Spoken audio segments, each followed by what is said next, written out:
Everyone, I am Mansi. So today में हम लोग पढ़ने वाले हैं सेंटेंसेस। तो सेंटेंसेस क्या होते हैं इसको देखेंगे और इसके कितने पार्ट्स होते हैं ये भी देखेंगे। तो सेंटेंस मतलब होता है वाक्य। तो चलिए देखते हैं इसकी डेफिनेशन क्या होती है। A group of words that makes complete sense are called sentence। मतलब कि इसमें क्या कह रहा, a group of words मतलब एक शब्दों का समूह that makes complete sense, जो हमें बताता हुआ एक complete sense देता हूँ, उसका कोई एक पूरा अर्थ निकलता हो, उसे क्या कहते हैं हम, सेंटेंस कहते हैं, यानी कि वाक्य कहते हैं। शब्दों के सार्थक समूह को वाक्य कहते हैं। तो इसका एग्जाम्पल क्या है, The earth moves around the sun। तो इसमें देखिए the एक वर्ड है, अर्थ भी एक वर्ड है, ये सारे जो हैं सेंटेंस पूरे मिलाए गए हैं, इसमें ये सारे वर्ड्स हैं, इसको मिलाकर क्या बना है, sentence. The earth moves around the sun मतलब कि जो अर्थ है वो सूर्य का चक्कर लगाती है।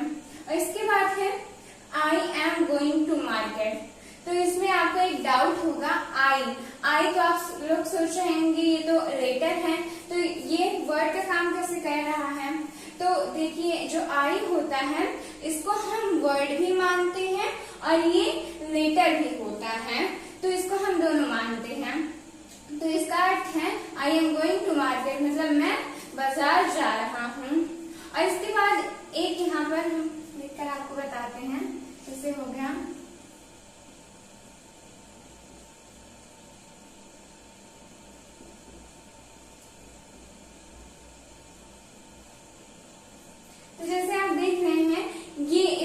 वर्ड है, ये भी एक ग्रुप ऑफ वर्ड है, लेकिन आपको इसमें दिखाई इसका कोई मतलब ही नहीं निकल रहा है। तो जिसका जैसे इसका कोई मतलब ही नहीं निकल रहा है तो इसको हम सेंटेंस नहीं कहेंगे, ये सेंटेंस नहीं होगा।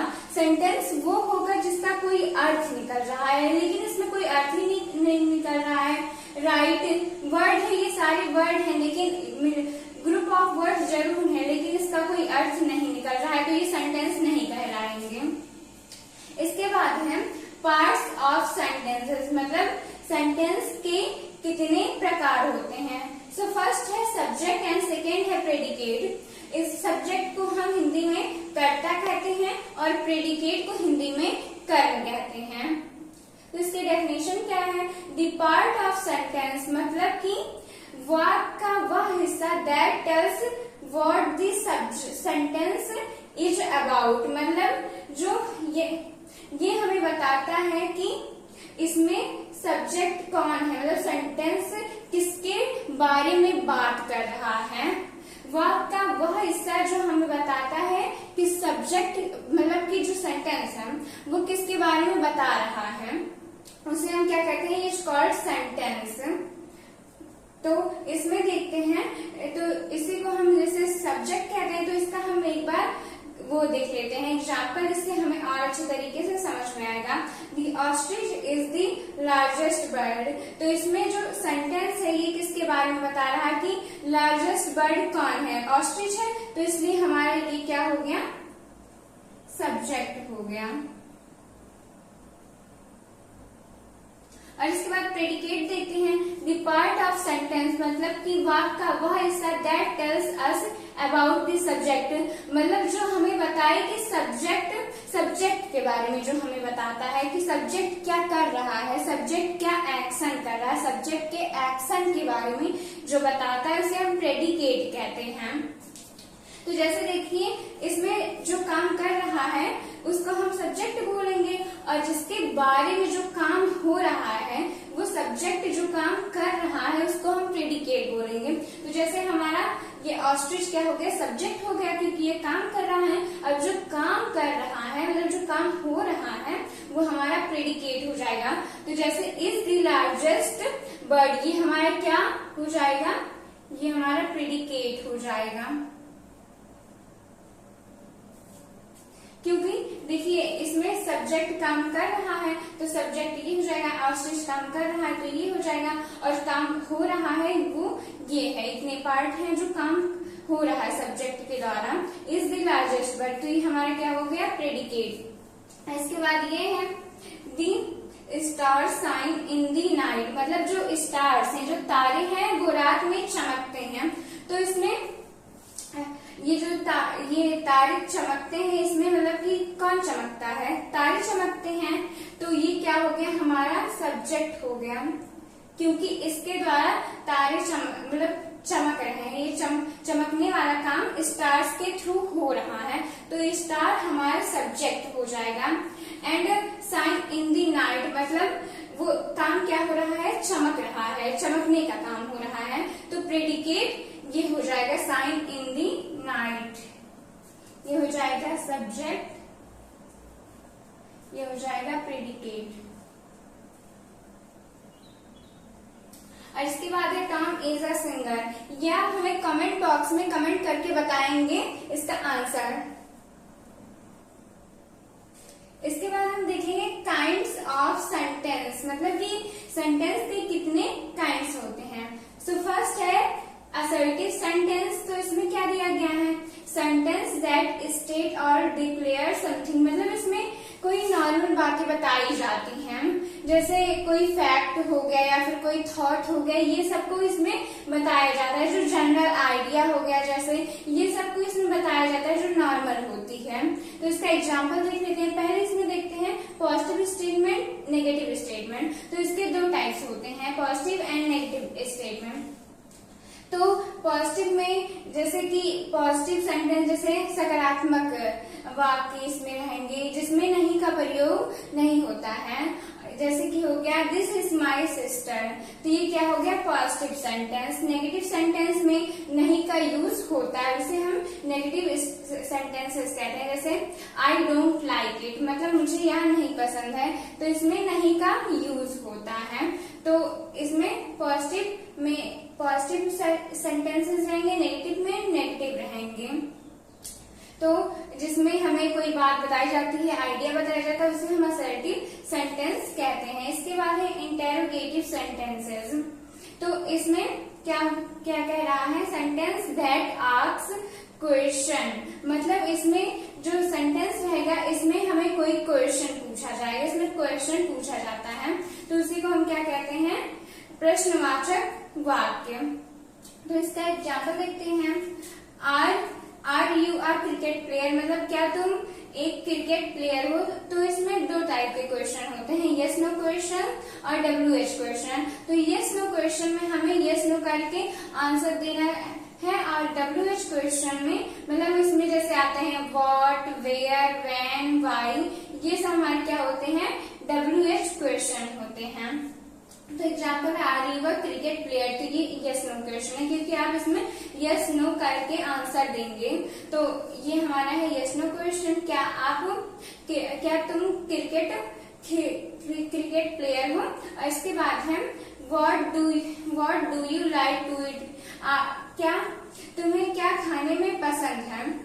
तो ये क्या है? WH क्वेश्चन, क्योंकि इसमें व्हाट आया है, तो ये हमारा क्या है? WH क्वेश्चन है।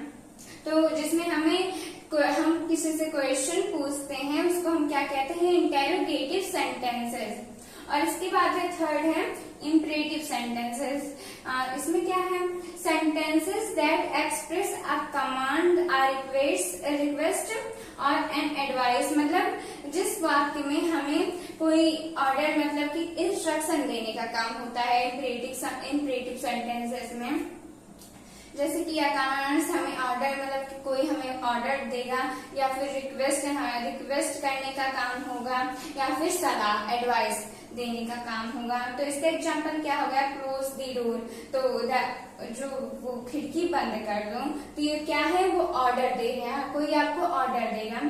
तो आप इसमें सोच रहे होंगे कि इसमें हम सब्जेक्ट एंड प्रेडिकेट, जैसे आपको अगर बताना रहेगा इम्परेटिव सेंटेंसेस में, तो आप इसमें सब्जेक्ट कैसे ढूंढेंगे? तो देखिए, इसमें जो सब्जेक्ट होता है वो इसमें दिखाया नहीं जाता है। इसमें माना जाता है कि सब्जेक्ट यू होता है। इसको हम अपने मन से मतलब कि लिखा गया है, इसको इसमें दिखाया नहीं जाएगा, इसमें वो यू छुपा रहता है।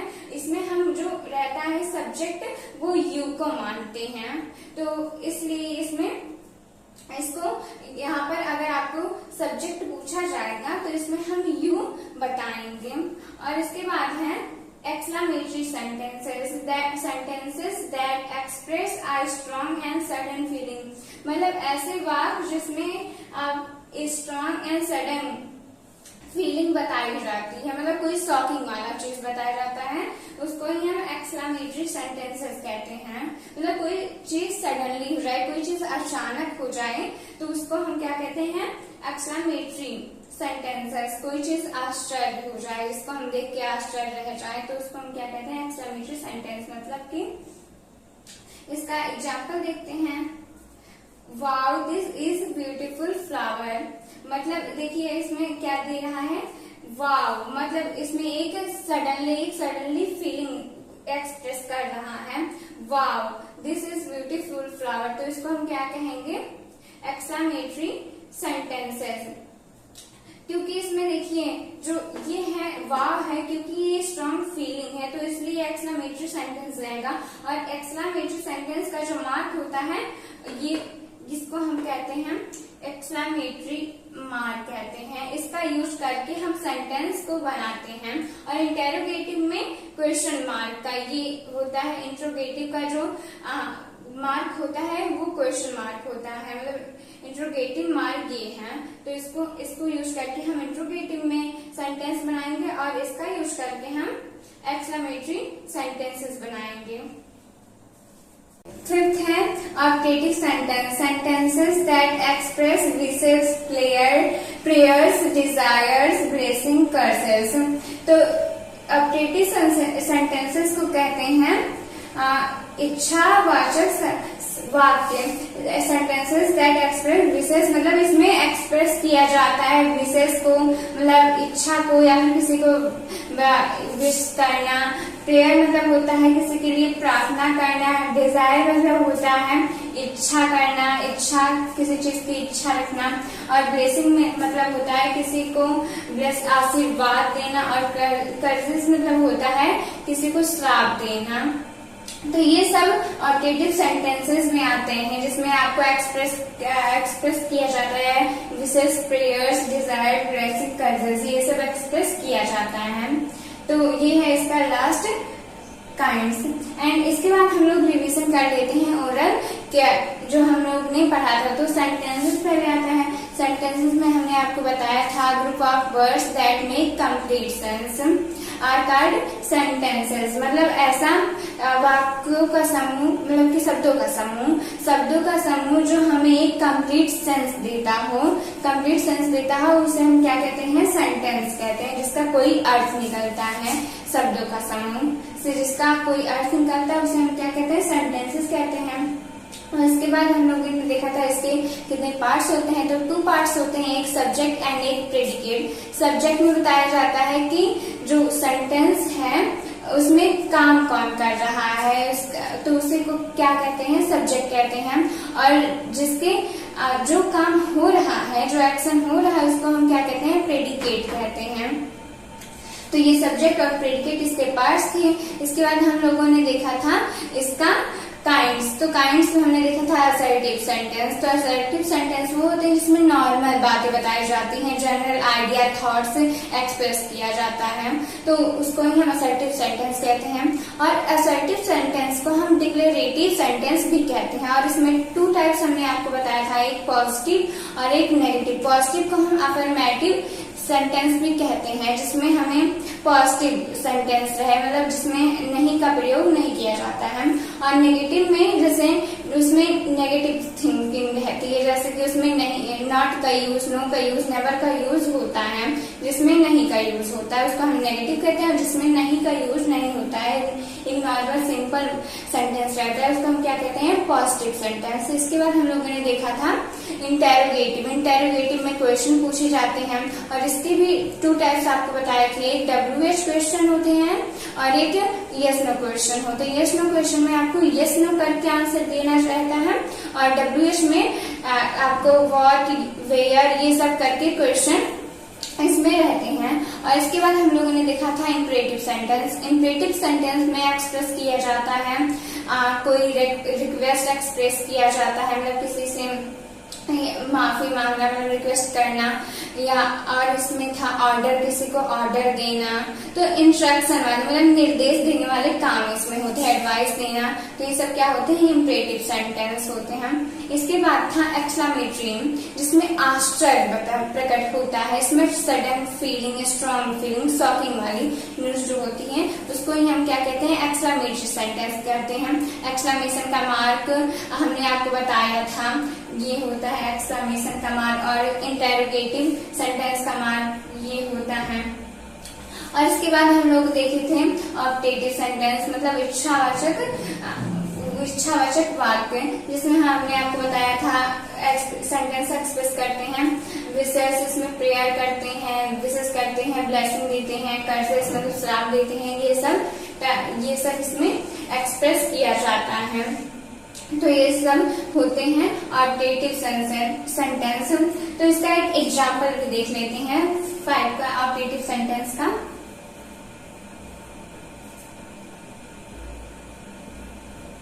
हो गया, जैसे हो गया गॉड ब्लेस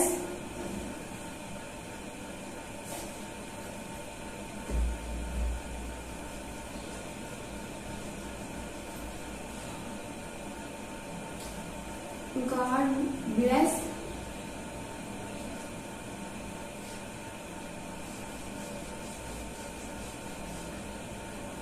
you। ये क्या हो गया, इसका एग्जाम्पल हो गया ऑप्टेटिव सेंटेंस का। तो आई होप आप सभी को ये सारे पार्ट्स, काइंड्स और सेंटेंस को जानकर आपको अच्छा लगा होगा। सो वीडियो को लाइक शेयर सब्सक्राइब करना मत भूलिएगा। मिलते हैं नेक्स्ट वीडियो में, तब तक के लिए जय हिंद।